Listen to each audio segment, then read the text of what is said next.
And welcome to you, Madam Secretary. I'm just so proud of you in this position. I think the president has made an excellent decision by putting someone with your compassion, your intellect, your experience, and your expectations of quality and care for those who've been marginalized and left out, and particularly ignored over the last 4 years. So I know you have a lot of work to do because you need to undo so many of the disastrous decisions that were rendered under the former administration and under your predecessor. I thank you for reversing the rule on the affirmatively furthering fair housing, something that the former administration had walked back on, as well as your willingness to look at every single regulation, every single guidance that was administered under that administration that resulted in HUD doing less than it was supposed to do for those in greatest need, as opposed to those who we're taking care of in so many other ways. It also concerns me that we're hearing a conversational thread about just how much money is going to be invested in those who are homeless or will be or could be homeless or underhoused or improperly housed. We didn't have these conversations 4 years ago when big tax credits and big changes were made to the tax law so that the very, very wealthy got even wealthier. It just reminds me that there's never too much to be given for the very, very wealthy, and there's never too little to haggle over as it relates to those in greatest need. I'm glad that John Rutherford and I got a chance to present to you our request to retrofit these older public housing structures so that they would be safe for those individuals that have to live there.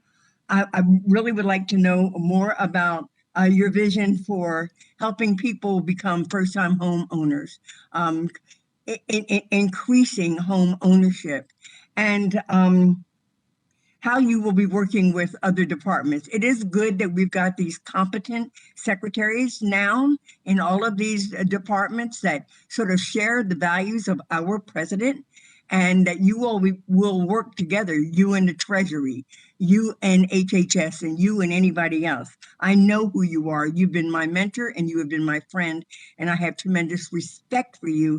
And I'd like you to just tell me, what can I expect in terms of the elevation of expectation for what public housing means to those who are in need? Thank you so much, my friend. It's good to see you. Let me say a couple of things, Congresswoman. One is that I heard very, very little outrage at the fact that we gave $2 trillion to people who did not need it. And now to give $2 trillion to people who do is a problem. And I'm concerned about the way we think about what our role is as people in government. We are here to take care of the people who sent us here. And so I think it's important for us to understand that in its totality, it is my responsibility to ensure that every single person has a chance to sleep with a roof over their heads. It is my responsibility to be sure that if there is something that we are doing that is making that more difficult, we need to change it. Home ownership is the fastest way to wealth creation in this country, especially for people of color or people who are on low income people. We're going to make that process easier. We're not going to discriminate. We're not going to redline. We're not going to not give loans in certain areas. We are going to make it fair and give everybody a fair shot, because if we don't, we become as big a problem as the problem that we are facing today.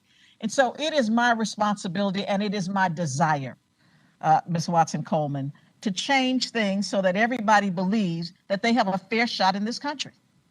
And I intend to do it. I promise you.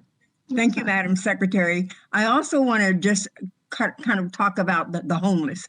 There are many reasons for people being homeless, and there's no one answer to what will resolve their problem and make them put them in safe housing.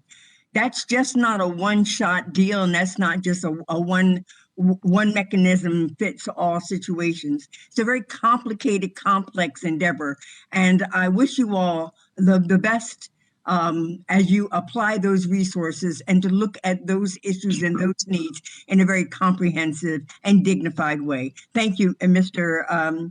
Chairman, I yield back. I've been tracking a number of evictions out of Princeton University and another think tank, and it involves like 100,000 people and landlords who've been evicting, who perhaps shouldn't have been evicting under the current moratoriums. That's not under your in your portfolio either. Would that? What were they being evicted for, Congresswoman? Well, probably for not being able to pay their rent. Well, then that would come under us, yes. And what is your enforcement mechanism against that, landlords that do that? Right now, we have an agreement with the CFPB to enforce this. So if there's an issue that you're aware of, please let us know. Okay. All right. Thank you. Whoever the people are, let us know. Okay. My last question is also, are you all anticipating a flood of evictions come June? And if so, are you staffed up to be able to help municipalities, help states, do what you need to do? I was glad that the ranking member asked a question about your resources, because I knew that HUD had been under-resourced for at least 4 years. And I'm wondering, do you have a capacity building challenges right now? Well, I would say two things that answer that. One is that, of course, Congress allocated resources to be sure that not only could people catch up on their back rents and mortgages, but could get current. So we're hopeful that you're not going to see a rash of evictions. Let me see here. And the American Rescue Plan and CARES Together, we think, has put enough resources into the system so that we should not see a whole lot of evictions. We're hopeful that is not going to happen. Yeah, we certainly are too, but it seems that Princeton University and private equity stakeholder project has been tracking some and finding out that there is a bit of a problem here that we need to address. So maybe we could follow up after this. I'm sorry, Okay. but also, of course, our local, we have in Region 2, you're in Region 2, we have local people on the ground who also can assist with that. Mm-hmm. So just let me know. Let's definitely talk about it offline. Okay, thank you very much. Thank you for being here. And Mr. Chair, I yield back. Thank you.